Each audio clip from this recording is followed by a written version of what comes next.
Hello, Safe Harbor. Welcome to another 12-minute mark. I believe this is episode 13. We'll be in chapter 7, starting with verse 31, I believe, and just getting into the beginning of chapter 8. Jesus has just healed the daughter of the Syrophoenician woman, and so they leave that place of Tyre and go down through Sidon and Galilee into the region of the Decapolis. There they brought him a man who was deaf and could barely speak, and they begged Jesus to heal him. So Jesus took him away privately, away from the crowds. He put his hands in the man's ears. He spit and touched the man's tongue. He sighed, looked up to heaven, and said, "Ephphatha," which means "be opened." Immediately, the man's ears were opened, and he began to speak clearly.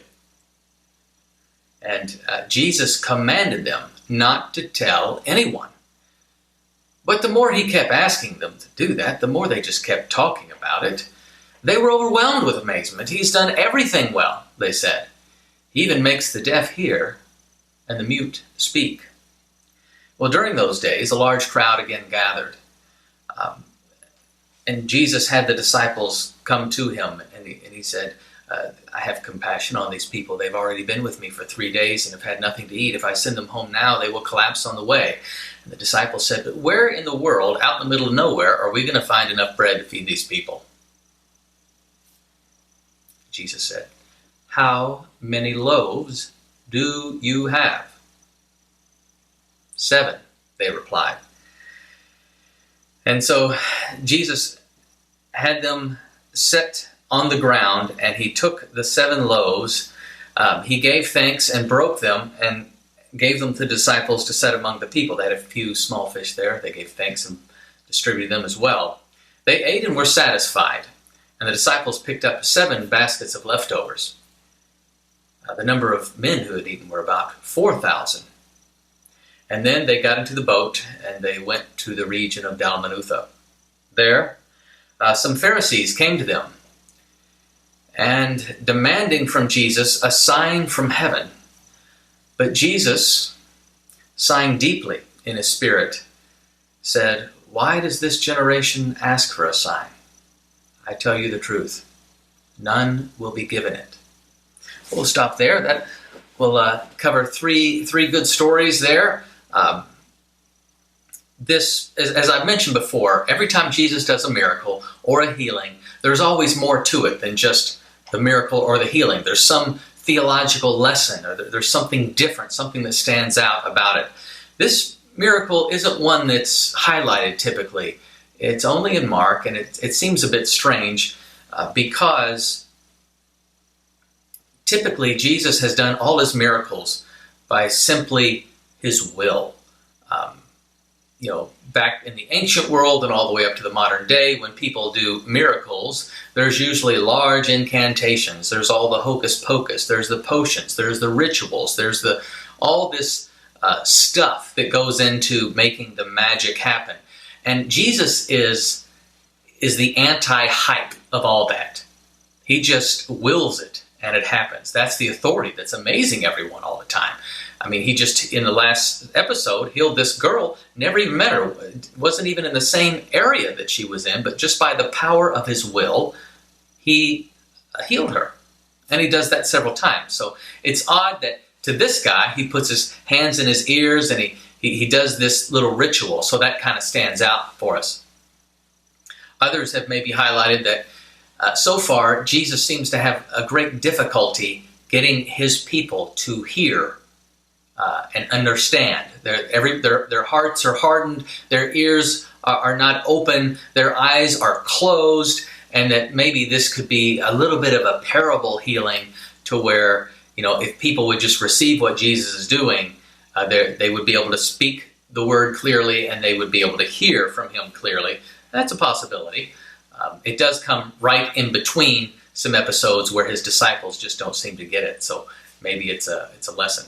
Also, and this is something I don't know if we've highlighted yet, that there's a major theme that works its way through Mark. And, beside there's a lot of irony there, and I mentioned that the themes of Jesus establishing his identity, his authority, defining faith, and then discipleship is kind of the flow. That's the major thematic flows through the gospel, and we've seen sandwiches that are stories within stories that make points. But another major one that really shows up in Mark is what sometimes is called the insider-outsider, which means that those who are should be on the inside with Jesus, his family, his apostles, the religious teachers of Judaism of his day, those should be the insiders. They should be on the inside with him.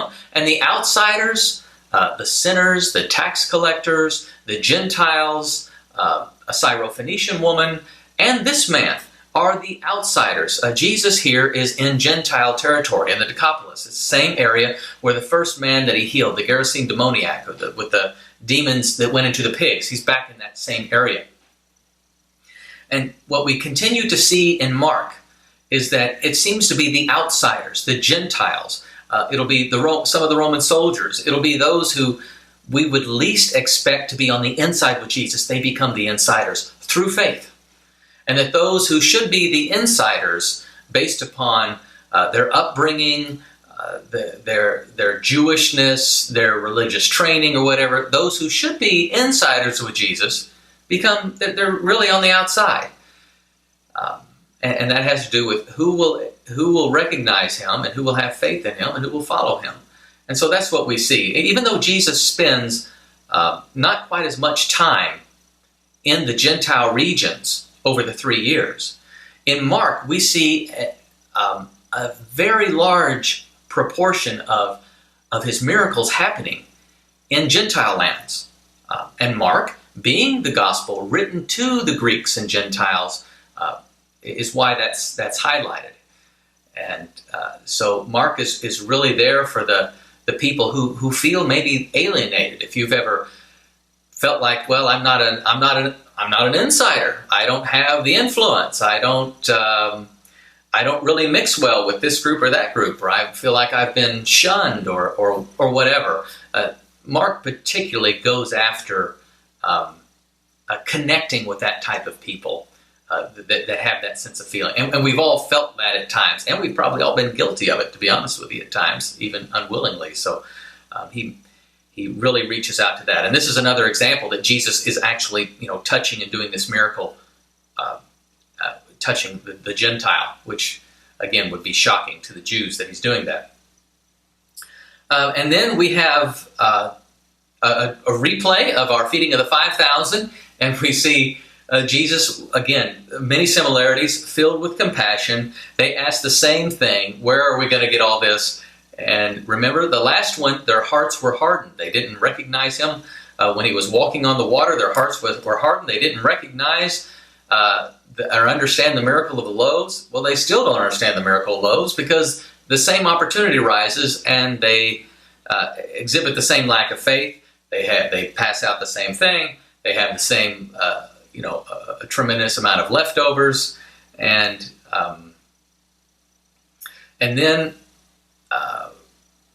they get into the boat and they go on to Dalmanutha. And now we have the Pharisees are back here, now that they're back into their region again. The Pharisees come, and they have changed tactics multiple times.